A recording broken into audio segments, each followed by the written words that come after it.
하나님과 주 예수 그리스도의 종 야고보는 흩어져 있는 12지파에게 문안하노라.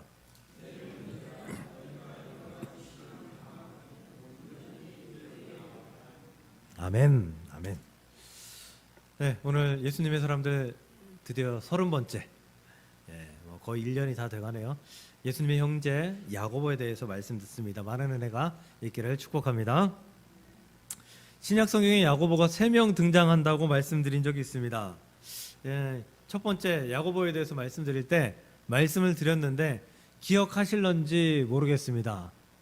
이렇게 한번 둘러보니까 여러분들의 눈빛은 한 번 더 얘기해 줬으면 하는 눈빛으로 보는 것 같아서 말씀드리겠습니다. 첫 번째 야고보는 예수님의 제자 야고보, 베드로, 야고보, 요한 할 때 그 야고보입니다. 그는 요한의 형제이기도 합니다. 그리고 우리가 잘 알고 있는 세베대의 두 아들 중 하나 야고보입니다. 그러니까 이 야고보는 베드로, 요한 요 두 사람을 빼면 가장 중요한 제자라고 이야기할 수 있을 만큼 굉장히 중요하고 소중하고 또 우리에게 은혜를 많이 준 그러한 제자 야고보입니다.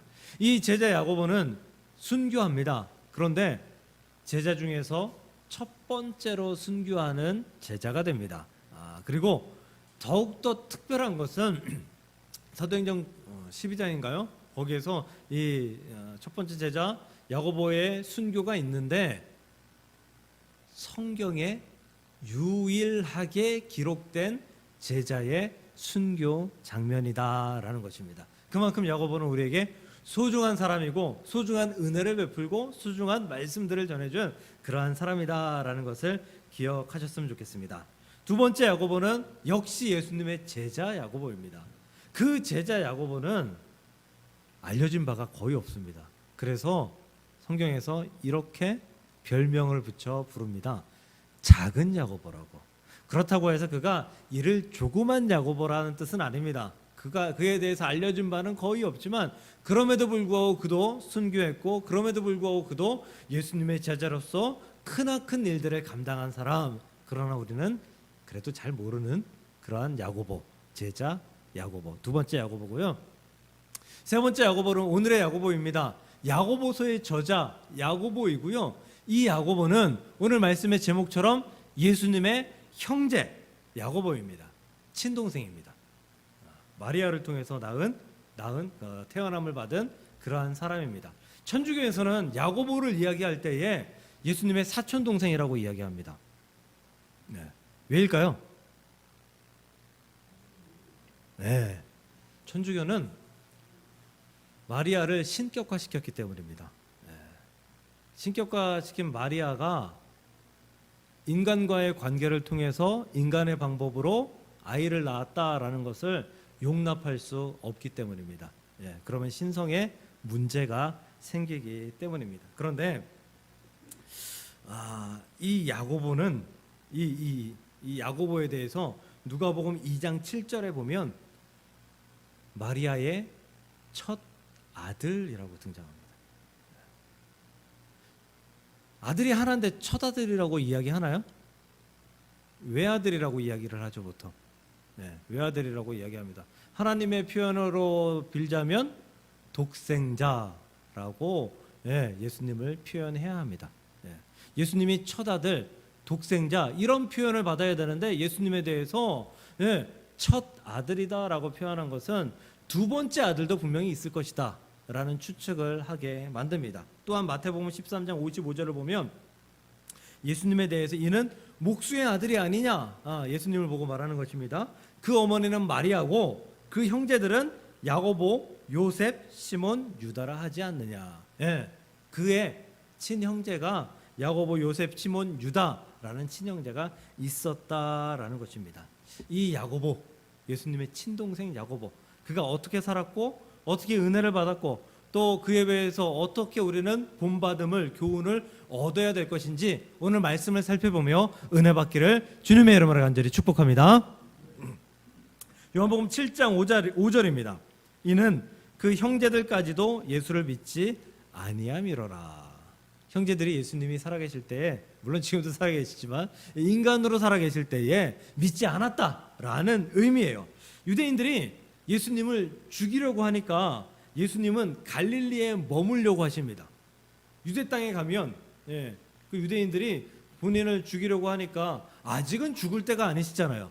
아직은 말씀을 전하셔야 되고 제자를 삼아야 되고 그 제자들에게 온전한 것들을 가르치셔야 될 때이기 때문에 예수님이 죽을 때가 아니에요. 그러니까 갈릴리에 있겠다라고 갈릴리에 머물고 있는데, 예수님이 형제들이 예수님한테 이렇게 얘기하는 거예요.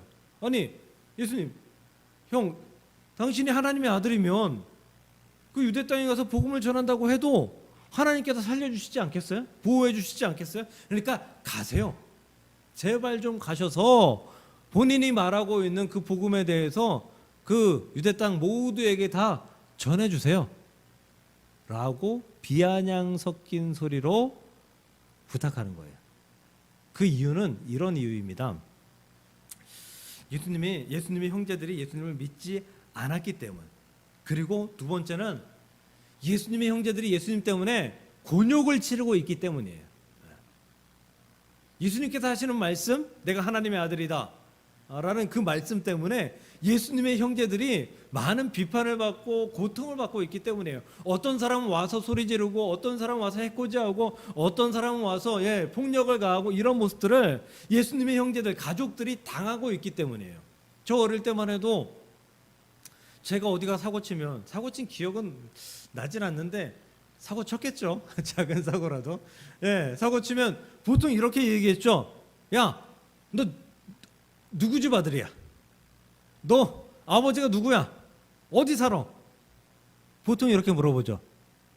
뭐 야구하다가 유리창 깨면 이렇게 머리채 잡고 뒷덜미 잡고 물어보잖아요. 끌고 가려고. 뭐냐면 내가 사고치고 내가 잘못하고 내가 이 동네에서 나쁜 짓을 했으면 사람들이 뭐라고 얘기하냐면, 야, 너 나쁜 놈이야, 너 사고 쳤어, 이렇게 이야기하는 게 아니라, 야, 네 아버지가 누구길래 너를 이따고 이 모양으로 가르쳤어, 이렇게 말하는 거거든요. 그러니까 좀 심하게 얘기하면 연좌제. 가족 누구 하나가 잘못하면 가족 모두가 잘못한 것으로 치부하는 것. 저 어릴 때만 해도 그랬는데, 아니 지금도 좀 그렇지 않나요? 저 그 프로그램 이름은 잘 기억이 안 나는데, 그 서장훈 씨하고 이수근 씨하고 점 보는 프로그램이 있어요. 채널을 돌리다 보면 나와요. 너 거의 보질 않는데 지난 주 중에 이 설교 때문에 보게 하셨나 봐요. 한 2, 3분, 4, 5분 이렇게 잠깐 봤는데 이런 내용이었어요. 그 재방송이었겠죠, 뭐. 그 베트남 자매, 두 자매인데 한 자매가 동생이 사기를 당한 것 같아요. 누구한테? 뭐 보이스피싱을 당했거나 사기를 당한 것 같아요.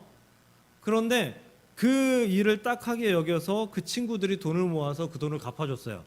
그리고 그 친구들한테 이 두 자매가 돈을 이제 되갚고 있는 중이에요. 근데 사고는 동생이 쳤거든요. 근데 그 언니가 그 언니가 너무 착한 거예요. 언니가 친구들에게 똑같은 금액의 돈을 갚고 있더라고요. 매달 50만 원이라 그랬나 얼마나 그랬나 그만큼을 서로 내서 100만 원씩 이렇게 갚고 있는 거예요, 매달. 그 언니가 그거 갚을 이유가 있나요? 언니라는 이유 하나밖에 없잖아요. 다른 이유가 없어요. 근데 갚고 있는 거예요. 지금 세상도 그렇게 살아가는 사람들이 많아요. 예수님 당시의 세상. 아마 칼 들고 쫓아오지 않았으면 다행일 거라고 생각합니다. 아마 술 먹고 주정하면서 막 쫓아와가지고 해코지하지 않았으면 다행이라고 생각합니다. 그런 일들을 아주 자주 예수님의 형제들이 겪었을 것이다라는 거예요. 그래서 형제들이, 아니 예수님, 형 유대에 가서 살든지 죽든지 좀 우리 눈에서 좀 사라졌으면 좋겠다. 우리가 괴롭힘 당하는 이 괴롭혀서 우리 좀 노임 받았으면 좋겠다. 그러니까 제발 좀 가시오. 이런 말로 형제들이 예수님에게 유대 땅으로 가라라고 했던 것입니다. 누가복음 4장 29절을 봅니다. 일어나 동네 밖으로 쫓아내어 그 동네가 건설된 산 낭떠러지까지 끌고 가서 밀쳐 떨어뜨리고자 하되. 이건 이제 형제들하고는 큰 상관은 없는 거고요. 그 예수님 동 나사렛에서 예수님께서 안식일에 회당에서 말씀을 전하세요. 그리고 그 말씀을 전한 것에 대해서 분노한 사람들이 예수님을 동네 밖으로 쫓아내고 그리고 산 낭떠러지까지 끌고 가가지고 밀쳐서 죽이려고 하는 거예요. 협박하는 거예요. 그때 예수님께서 후련히 그 사이를 마치 영이 통과하듯이 통과해가지고 그 자리를 피하시죠. 사람들이 그 모양이었다고요. 예수님을, 형제들을 그렇게 공격했었다. 예수님의 어머니 마리아는 예수님이 하나님의 아들이라는 것을 알고 있었잖아요. 그러니 형제들에게 네 형이 하나님의 아들이야 라는 것을 가르쳤겠죠. 당연히 수도 없이 말했을 거예요. 그런데 그럼에도 불구하고 형제들은 자신들이 당하는 일들 때문에 믿을 수가 없었어요. 형제들은 아니 뭐 메시아고 뭐고 뭐 하나님의 아들이라고 다 필요 없어. 그냥 옛날 우리랑 뛰어놀고 그리고 또 목수일을 하면서 우리를 먹여 살리고 했던 그 착하고 좋았던 형이 형으로 좀 되돌아왔으면 좋겠어. 이 마음만 가졌었던 것이 형제들이었을 것이다 라는 것입니다. 즉 하나님의 아들이 하나님이 그들 곁에 있음에도 불구하고 믿지 못했다, 믿지 않았다, 믿을 수가 없었다라는 거예요. 믿음이 그만큼 힘들다라는 거예요. 신앙생활 하면서 가장 힘든 일이 뭔지 아세요? 믿는 거예요. 믿는 거. 그 믿음을 유지하는 게 가장 힘든 거예요. 제가 언젠가 한번 말씀드린 적이 있어요. 이날 충격받았는데요. 병원심만 가서 이제 큰 수술을 앞둔 분 앞에 놓고 위로하고 격려하고 그리고 기도해주고 그리고 병원 문을 나서서 엘리베이터를 타고 내려오는데 같이 신방 갔던 원사님이 이러는 거예요. 안 됐어. 죽겠네 뭐. 수술한다고 되겠어? 에이. 그럼 한숨을 푹 쉬시는 거예요. 아니 목사가 쫓아가가지고 살려달라고, 살려주심을 믿는다고 침 튀기면서 기도하고 왔는데 1분도 안 돼가지고 그 기도는 한지 안 했는지 아멘이나 안 했으면 모르겠어요. 옆에서 아멘하면 열심히 해놓고 뒤돌아서 가지고 안 될 것 같은데, 기도해놓고 안 될 것 같은데, 이게 신앙인들의 믿음의 모습이다라는 거예요. 아니, 여러분들 기도할 때 될 것을 믿습니다, 확신을 가지고 기도하십니까? 그렇게 기도하시기를 축복합니다. 많은 기도 중에서 기도하면서 안 될 것 같아, 안 되겠지, 지난번에도 안 됐는데 라는 생각을 가지고 기도하는 분들이 너무도 많다는 거예요. 그래서 기도하고 기도 끝나면 내 그 기도 제목을 해결해 줄 사람을 찾아가요. 사람을 의지하기 위해서. 못 믿는다는 거예요. 나는 외형적으로는 믿는다, 기도하면서 믿는다 표현하는데 결국은 내 속에서는 나는 그거 못 믿어라고 내가 강력하게 부인하면서 믿음 생활하고 있다라고 착각하고 있다라는 것입니다. 아니, 기도해서 안 될 수도 있죠. 네, 안 되는 일 많아요. 실패할 수도 있어요. 그런데 안 될 거라고, 실패할 거라고 믿는 그것이 믿음이 아니다라는 거예요. 안 될 줄은 알아요. 안 될 것 같아요. 그런데 그럼에도 불구하고 하나님을 믿으면 희망이 생겨요.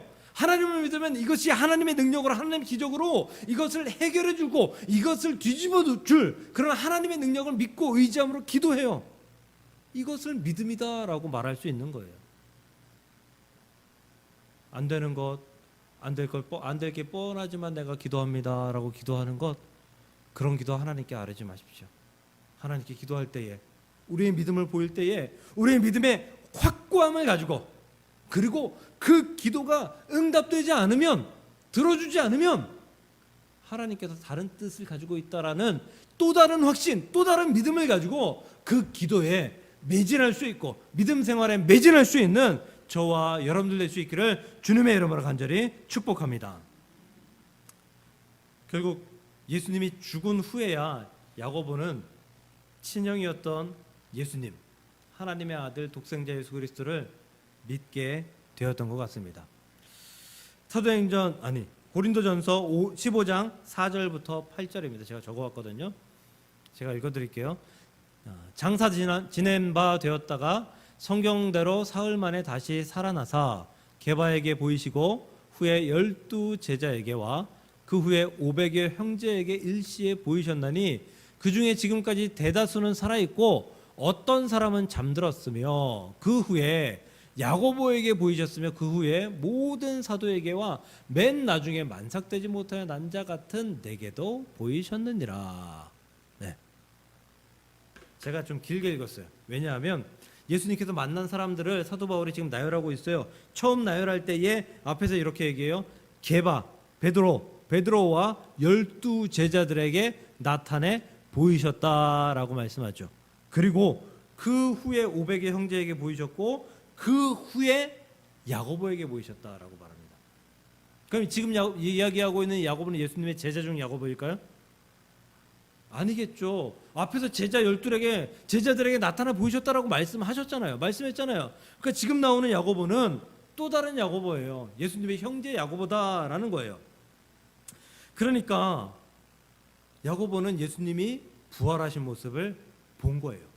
만난 거예요. 그렇다면 그냥 부활한 것을 보고 만났는데 그것을 어떻게 영접했다고 이야기할 수 있느냐? 믿음의 고백을 했다고 할 수 있느냐라고 반문할 수도 있을 것입니다. 그래서 성경을 더 적어왔어요. 사도행전 12장 17절. 베드로가 그들에게 손짓하여 조용하게 하고 주께서 자기를 이끌어 옥에서 나오게 하던 일을 말하고 또 야고보와 형제들에게 이 말을 전하라 하고 떠나 다른 곳으로 가니라. 네. 사도행전 12장이죠. 요 앞에 어떤 일이 있었냐면 야고보가 죽어요. 제자 야고보가. 그리고 베드로가 옥에 갇혀요. 다음 날 베드로가 죽게 되는 거예요. 그런데 하나님께서 천사를 보내셔서 코골며 자고 있는 그 베드로의 옆구리를 걷어차게 하셔서 베드로를 깨워서 탈출을 시켜요. 그리고 탈출한 베드로가 제자들이 모여 있는 곳으로 찾아가죠. 그래서 여종에게 문 열어달라라고 해서 그 안에 들어가잖아요. 야고보는 이미 죽었어요. 제자 야고보는. 그런데 뭐라고 이야기하고 있어요? 그 다음에 또 야고보와 형제들에게 이 말을 전하라. 베드로가 무언가 말을 했어요. 그 말을 제자들 너희들만 알고 있지 말고 야고보와 다른 형제들에게도 좀 전해달라라고 부탁을 했다라는 거예요. 무슨 얘기예요? 이미 야고보는 이때 사도행전 12장 이때에 이 베드로와 제자들과 한 무리였다라는 거예요. 한 뜻을 가지고 같이 일하던 사람이었다라는 거예요. 만약에 야고보가 그럼에도 불구하고 예수님을 믿지 않는 사람이었다라고 하면 제자들이 야고보를 멀리했을 거예요. 왜? 제자들은 지금 야고보, 베드로 순서대로 다 죽게 생긴 그런 상황이었기 때문이죠. 야고보가 예수님 형제 야고보가 이들을 고발하면 꼼짝없이 다 잡혀 죽게 생겼으니까 안 만났겠죠. 또 사도행전 15장 12절 13절. 온 무리가 가만히 있어 바나바와 바울이 하나님께서 자기들로 말미암아 이방인 중에서 행하신 표적과 기사에 관하여 말하는 것을 듣더니 말을 마침에 야고보가 대답하여 이르되 형제들아 내 말을 들으라. 바나바와 바울이 하나님이 하신 일들 막 이런 일들 그리고 이방인들에 대한 복음에 열린 일들 이런 이야기들을 하니까 사람들이 이제 믿기 시작해요. 거기에 야고보가 말을 보태는 거예요. 모세 시절부터 해가지고 말을 보태고 있어요. 무슨 얘기예요? 바울과 바나바가 전도 사역하고 있는데 야고보가 거기 끼어가지고 같이 전도하고 있었다라는 거예요. 그러니까 야고보는 예수님이 부활하신 그날, 부활하시고 야고보를 만난 그날 예수님을 구주로 영접했을 거예요. 그리고 그 마음대로 예수님을 믿고 충성하며 살기로 결정했을 것이다라는 거예요. 그렇다면 왜 예수님이 야고보를 만나줬을까요? 동생이니까? 뭐 그럴 수도 있겠죠. 저는 이렇게 생각해요. 야고보에게 예수님을 향한 간절함이 있었을 것이다. 자기 형에 대한 애틋함이 있었을 것이다 라는 거예요. 제가 이제부터 말하는 건 제가 쓴 소설입니다. 예, 성경이 그렇게 나오더라 라고 어디 가서 이야기하면 큰일 납니다. 예. 야고보가 예수님이 죽는다라는 소식을 들었습니다. 그리고 야고보가 예수님이 죽기 전에 한 번이라도 만나기 위해서 다른 박질하여서 쫓아옵니다. 그런데 대제사장 가야바하고 빌라도는 유월절에 맞춰서 예수님을 빨리 죽이기 위해서 막 서두르죠. 결국 야고보는 예수님을 만나지 못했습니다. 형을 만나지 못했습니다. 그 마음이 얼마나 아팠을까요? 아니, 전에는 믿지는 않지만 형을 미워하고 싫어하고 정죄하고 이런 것까지는 아니었을 거라고 생각해요. 왜냐? 예수님의 성품이 어릴 때의 성품이 나쁜 성품이었을까요? 네. 저 어릴 때 제가 어릴 때부터 잠을 잘 못 잤어요. 근데 제 동생은 머리만 대면 코 골고 자요. 어릴 때부터. 제가 어릴 때 같은 방을 썼는데 너무 얄미운 거예요. 너무 얄미워. 그래서 그 녀석이 바로 코 골고 잘 때 코를 막은 적이 여러 번 있어요. 막 짜증 나가지고, 막 성질 나가지고, 그 코 고는 소리 때문에 잠을 잘 수가 없으니까. 예수님은 그러지 않았을 것 같아요. 이해하셨을 것 같아요.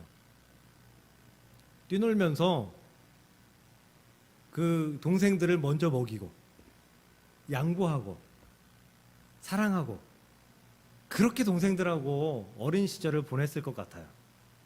예수님께서 목수의 일을 할 때, 당시의 목수는 지금 그 옛날에 그 우리 구두 닦던 사람들 있죠? 그런 사람들처럼 배낭 하나, 이제 나무로 만드는 그 배낭 같은 거 하나 짊어지고, 그리고 동네 다니면서 어디 고칠 데 없어요, 고칠 데 없어요, 이래가지고 돈 벌던 사람이 목수였거든요. 예수님이 그렇게 하면서 돈 벌어와가지고 가족들을 공개하는 그때 아마 형제들은 예수님을 되게 좋아했을 거예요. 아주 사랑했을 거예요. 정말 아주 크게 의지했을 거예요. 그런데 그 이후로 예수님이 돌변하여서 나는 하나님의 아들이야, 복음을 전해야 돼 라고 하면서 나가니까 이 형제들의 마음이 확 뒤집혀 버렸던 거겠죠. 야고보는 형 예수님이 죽는다라는 소식을 듣고 아마 어릴 적 사랑했던 형, 그럼에도 불구하고 내가 아꼈던 형, 나를 사랑해줬던 형, 그 형을 보기 위해 쫓아갔을 거예요. 그런데 이미 죽었어요. 그런데 며칠 있다 소식이 들려요. 예수님이 부활하셨다고. 야고보는 수소문합니다. 예수님을 만난 사람들을 만나보기도 하고요. 그리고 그 소문의 진원지를 찾아가 보기도 하고요. 그러다가 예수님을 만나게 됩니다. 마지막에 한번 예수님을 만나고 싶었던 그 간절함이 부활하신 예수님을 만나게 한 그런 간절함이 되지 않았을까라고 생각해 보는 거죠. 저는 대한민국 남자 축구팀 경기가 있으면 새벽에 일어나서라도 봅니다. 너무 좋아해서. 특히 한일전을 한다? 예배 드리는 시간 아니면 약속을 미뤄서라도 봅니다. 어지간하면 봅니다. 지금 현재도 일본은 피파 랭킹이 20위, 우리나라 28위더라고요. 검색해 보니까. 근데 한 3, 4년 전만 해도 일본은 20위권이었고요. 대한민국은 40위권 바퀴였어요. 그래서 최근에 경기한 경기들 보면 막 3대 0으로 지고 막 속상하게 진 경우들이 많아서 막 정말 한일전 보다가 그 45분 다 끝나야지 TV를 꺼야 되는데 40분 돼서 끈 적도 있어요. 성질 나가지고. 그 1954년 스위스 월드컵 예선전 때는 이런 일도 있었대요. 그 이승만 대통령이 일본 놈들이 우리나라 와서 경기하는 걸 볼 수가 없다라고 해서 홈앤더 어웨이, 우리나라에서 한 경기 하고 일본 가서 한 경기 해야 되는데 두 경기 다 일본 가서 한 적도 있다고 하더라고요. 근데 일본 가서 5대1로 이기고 2대2로 비기고 해서 1승 1무로 해서 왔다라고 하더라고요. 우리가 일본보다 축구 수준이 더 낮은 적이 많아요. 그런데 역대 전적을 보니까 어떻게 되는지 아세요? 42승 23무 16패. 압도적이죠. 네, 압도적이에요. 비등비등하거나 애매해야 돼요. 근데 압도적이에요. 왜일까요? 간절함 때문이에요. 우리 조상들이 일제강점기 때 당한 그 고통에 대한 분노, 그것 때문에 간절함이 생긴 거예요. 그래서 이를 악물고 다리가 아파도 숨이 턱끝까지 쫓아와도 악으로 깡으로 간절함으로 뛰어서 이기고 또 이겨서 이런 전적을 만들어냈다라는 것입니다. 저는 신앙생활에 믿음에 반드시 간절함이 필요하다라고 생각하는 사람이에요. 간절함이 없으면 그 믿음이 먹고 살 게 없어요. 먹고 버틸 게 없어요. 믿음은 버텨야 되는데, 믿음을 버틸 수 있도록 자양분을 줘야 되는데, 그 자양분이 간절함이 된다라는 것이죠. 그럼 우리에게 그 믿음의 간절함이 얼마나 있는지 살펴보시기를 간절히 소망합니다. 제가 몇 주간 예수님의 사람들을 보면서 믿음에 대해서 계속해서 강조하고 있어요. 그러면서 제가 안타깝게 여기는 한 가지가 있습니다. 무엇인 줄 아세요? 단 한 분도 주중에 시간 내서 이 자리에 와서 기도하는 분을 만나지 못했다라는 거예요. 우리 옛날에 어땠어요? 출근하고 퇴근하고 이럴 때 교회 들려가지고 기도 한번 하고 가는 게 우리 삶의 루틴 아니었나요? 습관 아니었나요? 근데 언제부턴가 교회 주중에 한 번쯤 나와서 기도하고 가시는 분이 없어요. 이렇게 위로해요. 제가 퇴근하고 갔을 때 아무도 없을 때 오셔서 하고 가셨겠지. 아니 그것도 안 되면 집에서 간절하게 엎드리고 무릎 꿇고 기도하셨겠지. 이렇게 스스로 위로합니다. 근데 그것이 아니라면 회개하시기를 바랍니다. 간절함을 갖고 기도하며 믿음을 먹여 살리기 위해서 애써 주시기를 주님의 이름으로 간절히 부탁드립니다. 이곳이 좋사오니 이 정도면 충분하니 이렇게 신앙생활하는 것만 해도 내게 족하니 라는 생각으로 신앙생활하지 하는 것을 절대 금물로 여기시기를 간절히 바랍니다. 믿음이 지금보다 반드시 조금 더 나아야 된다라는 생각을 가지고 믿음을 발전시키기 위해서 성장시키기 위해서 애쓰고 힘쓰는 간절함을 갖고 주 앞에 나아갈 수 있기를 축복하고 또 축복합니다. 믿음은 발전하지 않으면요 퇴보하게 되어 있어요. 그렇게 되어 있어요. 믿음의 그래프는 항상 곡선이에요. 믿음을 잘 지키는 성도는 이 믿음이 예수님을 만나서 이렇게 성장한 이후에 잔잔한 파도를 물결을 이렇게 형성하면서 믿음 생활합니다. 믿음이 조금 떨어져요. 그런데 항상 기도하고 있는 사람이니까 그 떨어진 믿음을 금방 회복합니다. 계속 잔잔하게 그 위에서 믿음을 유지하면서 살아가요. 어떤 분들은 믿음이 성장해요. 그리고 정점을 찍습니다. 뚝 떨어집니다. 그런데 또 회복합니다. 또 뚝 떨어져요. 또 회복해요. 이게 많은 사람들의 믿음의 그래프예요. 여기까지도 좋아요. 여기까지도 그렇다고 해요. 좀 더 발전시키면 돼요. 이런 분들이 있어요. 예수님을 만났어요. 높게 만났어요. 정점을 찍었어요. 이제 서서히 떨어집니다. 바닥에 떨어졌어요. 바닥에서 잔잔합니다. 바닥에서 물결을 칩니다. 조금 성장할 만하면 또다시 바닥이고, 조금 성장할 만하면 또다시 바닥이고. 그런 믿음을 가지고는 결코 예수님의 하나님의 칭찬을 받을 수 없다라는 사실을 제가 말씀드리지 않아도 잘 아실 거라 생각합니다. 믿음이 떨어지지 않도록, 오히려 믿음을 성장시킬 수 있도록. 그래서 우리가 천국에 갔을 때 예수님께서 두 팔 벌려 안아주시고 황금 면류관을 씌워주시며 지금까지 수고했으니 이제로부터 평안하게 이곳에서 쉬며 즐기며 함께 하자라고 하시는 예수님의 음성을 들을 수 있기를 간절히 소망하고 축복합니다. 천국에 갔는데 예수님께서 그래 수고했어 한마디 하시고 거들떠도 안 보시는 그런 안타까운 신앙을 가지고 천국에 입성하는 자가 아니라, 아니 천국 앞에 갔는데 예수님께서 내가 너를 모른다 하여서 천국 앞에서 퇴짜 맞는 그런 자가 아닌 간절함을 가지고 믿음을 성장시키고 또 성장시키고 또 성장시켜서 결국은 야고보가 정말 훌륭한 말씀, 야고보서를 이렇게 저작해서 많은 사람들에게 알리고 신앙생활하는 데 도움을 줬던 이런 성장과 같은 우리도 성장을 이루어낼 수 있는 믿음을 소유할 수 있기를 주님의 이름으로 간절히 축복합니다.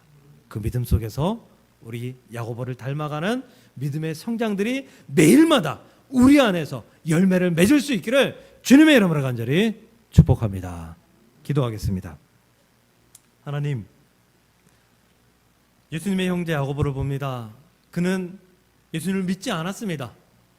그런데 어느 순간부터 예수님을 깊게 믿게 되었고 야고보서를 저술할 수 있을 만큼 큰 믿음이 되어서 많은 사람들에게 신앙에 도움이 되는 귀한 자가 되었습니다. 하나님, 우리의 믿음을 돌아보게 하여 주옵소서. 그저 이 자리에 머물러서 이것이 좋사오니 그저 이곳에 초막셋을 지어서 하나는 예수님, 하나는 모세, 하나는 엘리야에게 주자고 이야기했던 그 베드로의 말 같은 그런 신앙생활이 아니라 하나님, 우리가 더 큰 신앙을 가질 수 있도록 간절함을 갖고 더 간절함을 갖고 더 간절함을 가져서 매일마다 성장하고 매일마다 하나님께로 가까이 가고 매일마다 하나님이 기뻐하시는 일들에 헌신하고 충성하며 나아가는 하나님의 귀한 모습을 닮을 수 있는 하나님의 백성들이 될 수 있도록 주께서 역사하시고 인도하여 주시옵소서. 믿음의 퇴보가 아닌 믿음의 전진을 이루어 믿음의 성장을 이루어